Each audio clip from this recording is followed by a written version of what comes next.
Be sure to check out my Veve and Omi investors group in the description down below. Together we build generational wealth and go over everything you need to be profitable in the Veve markets. Yo, what is going on, y'all? I'm Cavell Anderson, and we are back with another Veve and Ecomi video. And this one, we are going to be checking out some millennial money. They're going to be talking about Veve and Ecomi a little bit more, and they're going to be diving into that we can't cash out aspect, you know, like, so this is going to be an interesting take. He's going to explain it, and yeah, I mean, listen, obviously when you tell people you put your money in something, you can't take your money out, I mean, expect some backlash from that. But at the same time, you all know how I feel about it. I feel like the investment is solid. This is how businesses work early on. Like early on, everything is not going to be available, especially if it was never in your plan to have a cash out in that way to begin with. They planned for everything to be done through the Omi token. I don't know how many people don't know this, but they planned for everything to be done through Omi, but they had to throw gems on there just so they could have a stable coin, some way to have a stable coin. So then once they introduced gems, it then made sense for them to have an MTL. So, I mean, this is how their company keeps continuing to progress. They added gems. First they was going to just do Omi, then they added gems, then they had gems, so it made sense to do MTL. And when they do MTL, unlike Recur, it doesn't make sense for them to just drop MTL in one country. They're going to drop MTL in 200. So it's like they're constantly doing something, coming across another problem or something else that they can do better, and constantly doing that. So it's a constant level up with this company. And I mean, you can look at it in different ways too. You can look at it as, oh, they didn't have MTL planned, so that means that they weren't thinking farther enough ahead.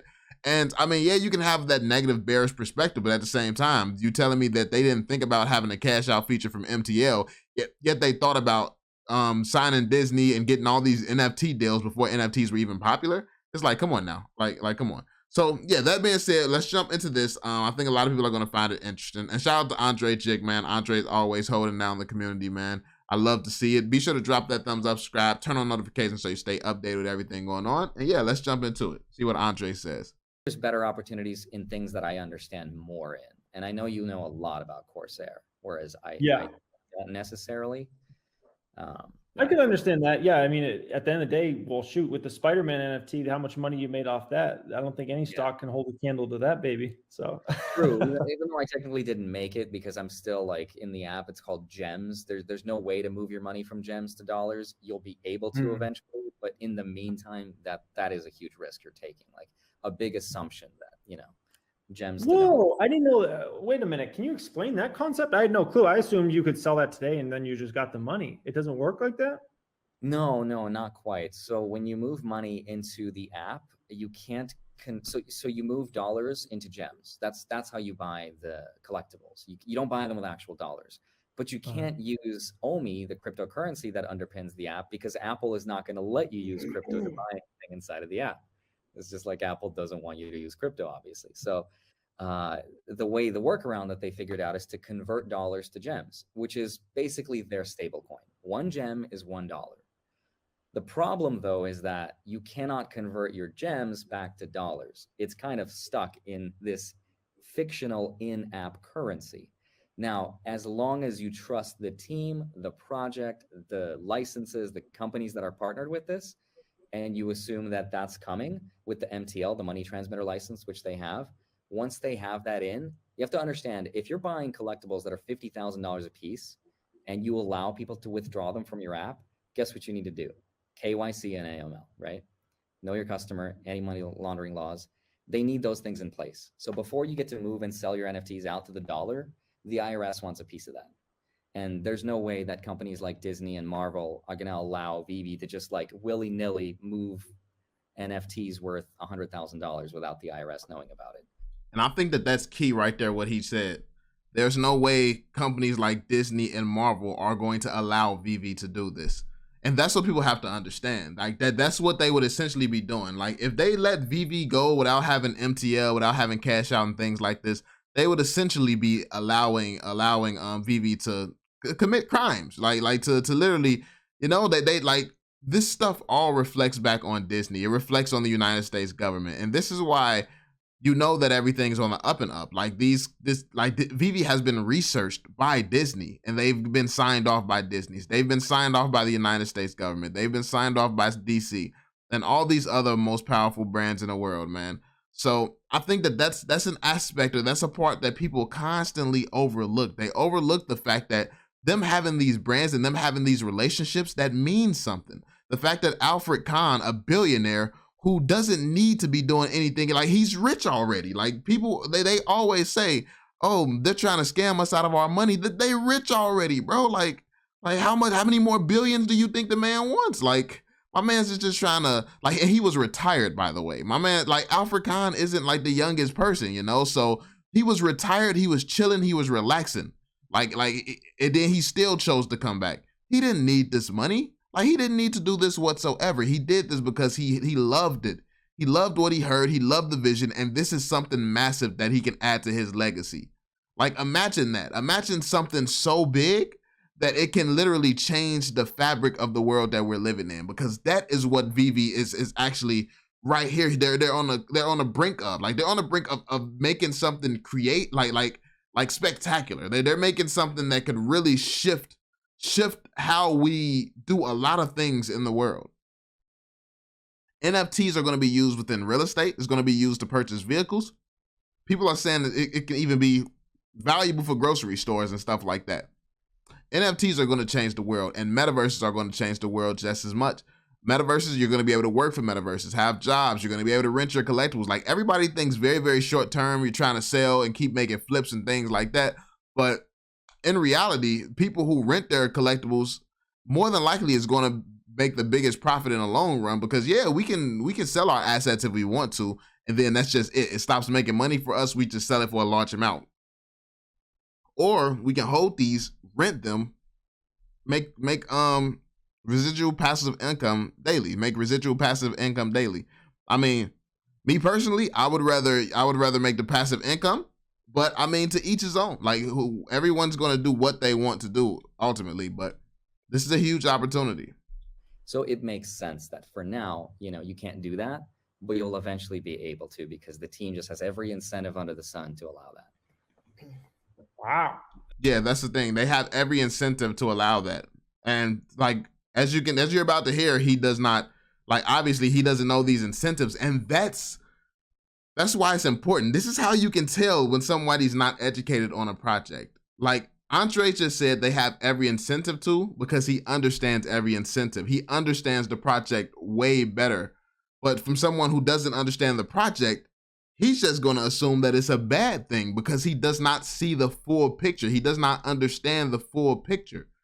And that is the difference. Like I see that even within the Veve community. I don't expect this man to understand the project whatsoever.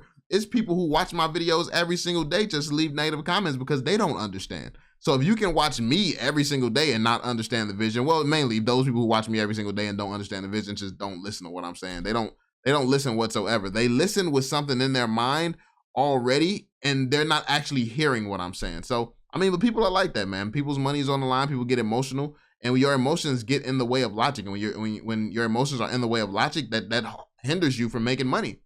Ironically, but that's a huge risk factor.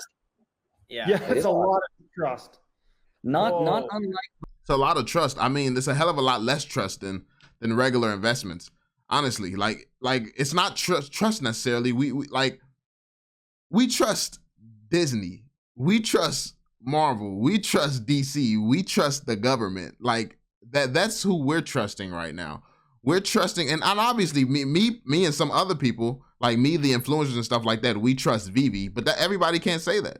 So everybody, you trust the bigger companies. Like we have people who are constantly looking over, like these companies have to sign off on everything Veve does.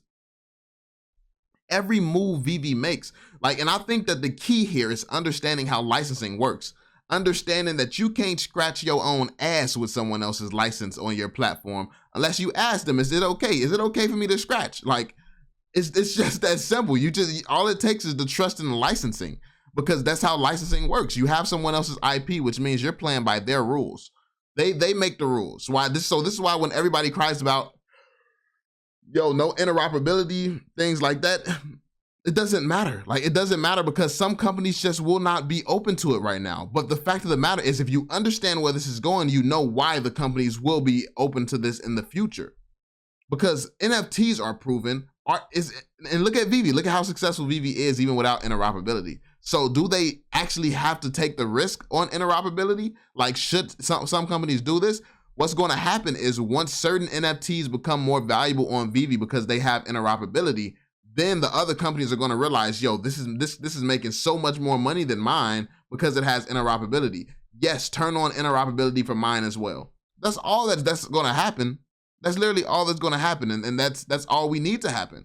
But people are not thinking like that. People are thinking like, oh, we don't know which brands are going to have interoperability or which brands are not.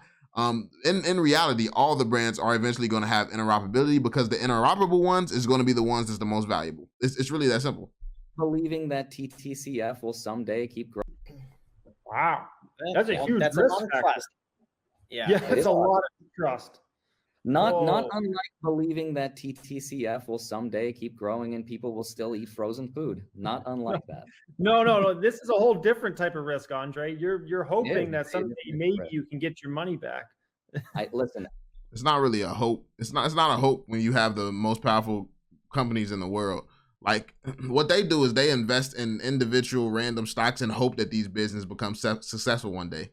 What Veve has is the most successful businesses in human history. That's already the most successful businesses in human history. And yeah, I mean, it's a completely different thing here. And then you have them in deals, but like, and the deals go so much bigger than it is right now. People are so scared. Oh, what if the license expires and stuff like that? As if like, let's say a license expires and Veve can no longer create NFTs for a certain license. They still already have the old ones. They have the old ones and they have the ability to create areas in the Veveverse for these. If Veve loses the license, they become more valuable on Veve. That's what people aren't realizing. They become more valuable. These are the first ever on Veve, and there can never be another IP from that license on Veve again. There can never be another one. So all Veve has to do is continue to be successful with the licenses that it has, and the licensors that's left, even more valuable on Veve. Because they're a hell of a lot more scarce because Veve only had the license for a limited amount of time. People are not thinking like that though. If you have the license forever, Veve can constantly keep dropping. If Veve does no longer have that license, they can't just keep dropping. And now what's on there is scarce. It's scarce and it's limited, and it's always going to be that way. There's never going to be new ones minted on Veve. But I mean that's not a perspective people want to see. That's not an argument that people like. I think all forms of investing, regardless if you're buying stocks or NFTs, require some form of trust and speculation. And it just depends on what that risk is for you. That's a fact. That's a fact. And this is why I like Andre, man.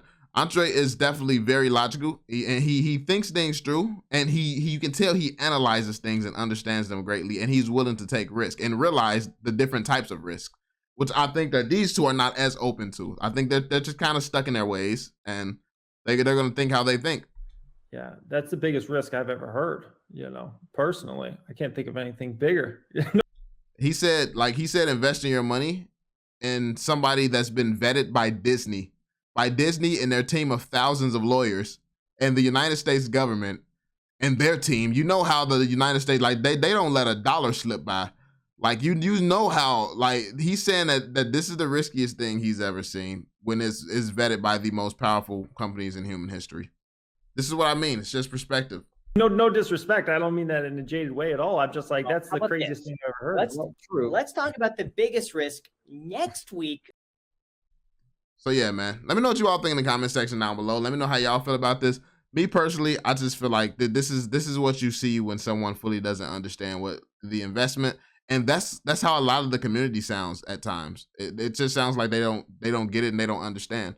But yeah, let me know y'all thoughts. Be sure to drop that thumbs up, subscribe, turn on notifications so you stay updated. And yeah, I'm gonna catch y'all on the next one. Peace out, y'all.